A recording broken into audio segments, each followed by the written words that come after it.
Okay, I know I said I'd taken a break from building, but it's not really from building, just from the structure. I'm not going on to the wing spars yet, but I am still building ribs.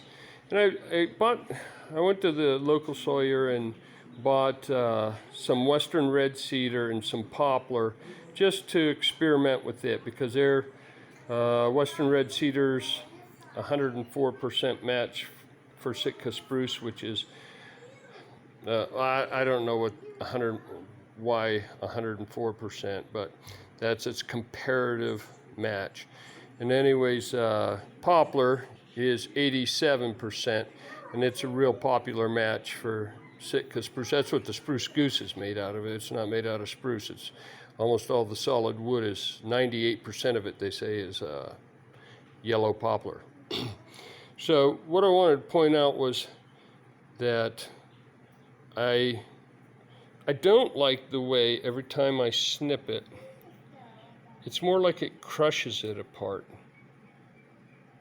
And I don't like that. It's like working with balsa wood. And anyways, I built some ribs, and what I verified is that 28 of these ribs, which is all the ribs you need for an entire plane koala, 28 of these ribs weighs 4.3 pounds, and 28 of commercial white ash weighs 6.3 pounds. So you're going to put 2 pounds in your wing total, both wings. So you're going to add 2 pounds to your aircraft weight in ribs, and of course everything you use is going to be that. But the problem with commercial white ash is you can't reduce that cap strips. The cap strips, these here are reduced, not quite all the way to match the weight. But the rib caps, you can't really reduce a 1/4 by 1/4 and an 1/8 inch slot between them. So when you get to the spar caps and things like that, you can reduce it a lot more. One other mistake I keep on making is just grabbing a board and making cap strips out of it. And anything beyond, for the koala, anything beyond about 52 inches is going to be wasted. You cut it off, and there's nothing you can use that for. I mean, you need a 2-inch piece right here.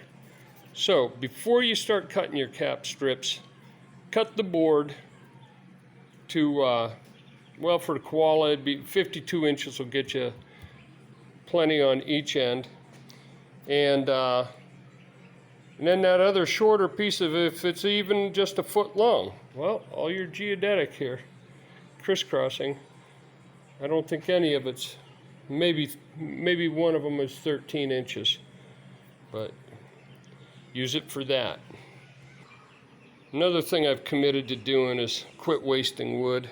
Even though I get it fairly cheap, I found this shed stored barn find. I don't know how good this little bandsaw is, but I just cleaned it up, got it running, aligned everything, and I'm going to see if I can start resawing some of this instead of using my table saw. It was full of mouse nests and acorns and every kind of thing. So we got her cleaned out, and just need to get the coupler between the motor and that. We'll see how it works. But the weather's been so nice that I've been able to go out and run my aircraft, and today the puddles should be all dried up on the airstrip, well enough that I can take off around them and land between them. So got a pile of gravel ready to put up a tent garage right over there, or maybe permanent garage, we'll see. But more space to work in.